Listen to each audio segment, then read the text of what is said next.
This is a clip from MSNBC, and the person that's going to be interviewed here is a representative from the state of South Carolina, and I really wish that the majority of the black voters in South Carolina would get an opportunity to see and hear this woman. Now, she has not endorsed either candidate. She, in my opinion, is being smart and keeping her powder dry. So anyway, let me play this particular clip from MSNBC, and then I'll come back with my commentary.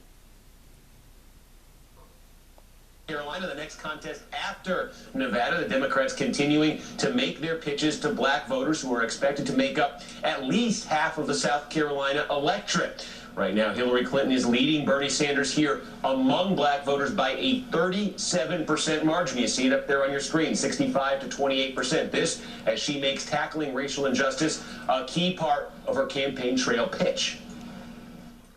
We need to face the reality of systemic racism. And that would have been great if she and her husband hadn't pushed that crime bill that has caused the African American community to suffer so much. But I don't know if you want to say better late than never, because she's damn sure late on her attitude towards systemic racism. If we are going to be able to break down the barriers in our economy, our society, and our political system that disproportionately affect African Americans, and build those ladders of opportunity in their place. We've got to break down the barriers of bigotry. And joining me now is South Carolina State Representative Gilda Cobb Hunter. She's also a superdelegate who plans to remain neutral in the Democratic race. Thanks for joining us. You're playing hard to get, huh? No, I'm not playing hard to get at all, Steve. That's just my pattern. I never endorse. I think it's best for somebody to remain neutral, so that I like being able to help everyone. Well, I like having a neutral observer here, yes, because we've been talking so much in the run to South Carolina about specifically the black vote here, because this will be the first state with a very significant African American population to vote on the Democratic side. And the Clinton campaign has been making a lot of her advantage, we see in the polls, with black voters. The Sanders campaign saying, look, we know we need to make inroads, but we're making inroads. Is that something you're seeing here? Is the Sanders campaign making inroads with black voters in South Carolina? Well, I'd say two things to you. Not just the Clinton campaign, but the media has made a lot of the Clinton support among African American voters. I have seen here in this state inroads that Bernie Sanders has made in the African American community. Quite frankly, he was an unknown quantity. Once he had a chance to come in here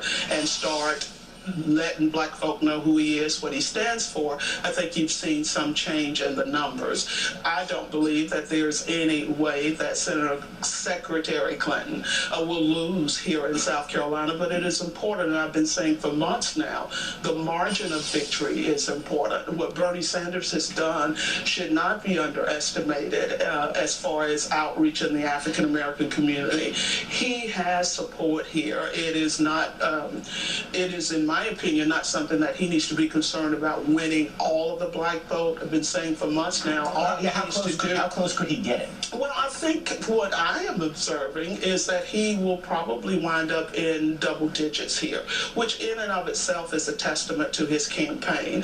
Now, that is not a victory in the real sense of the word as far as him coming out of South Carolina with more delegates, with more of the popular vote than Secretary Clinton, but I think it does speak to the level of enthusiastic support that Senator Sanders has here in the state. And what about the history of the Clintons in this state? We think back to 2008. I mean, that was an acrimonious campaign. Hillary Clinton versus Barack Obama. Things were said, especially by Bill Clinton. I think there was a perception when that campaign ended that the Clintons had done some real damage to their standing with black voters in South Carolina. We're finding out heading into this campaign, maybe that wasn't true. Well, and without due respect to the media, there are a lot of times when things are blown out of proportion. By the media? Heaven forbid that being the case. So, but I don't want to dismiss your point. There are people here who still have strong feelings about what happened in 2008. And that's something that we should never forget. and the media is trying to gloss over it. But there are a lot of people in South Carolina and throughout the country who have a long memory as far as how the Clintons handled their campaign against Barack Obama. And the media wants us to believe that it basically has been swept out of the rug, especially given what Jim Clyburn said as far as his defense of the Clintons. I believe that for the most part, folk have put '08 behind them.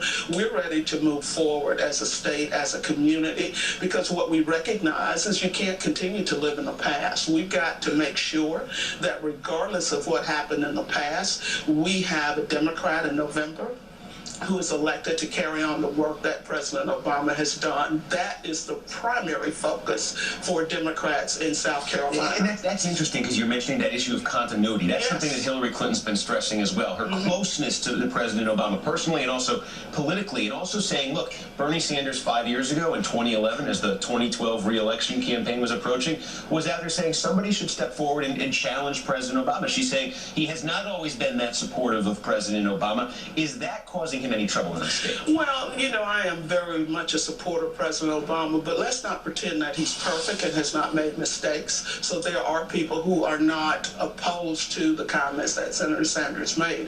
I think President Obama himself would say, if he had to do it over again, that there are some things that he would have done differently.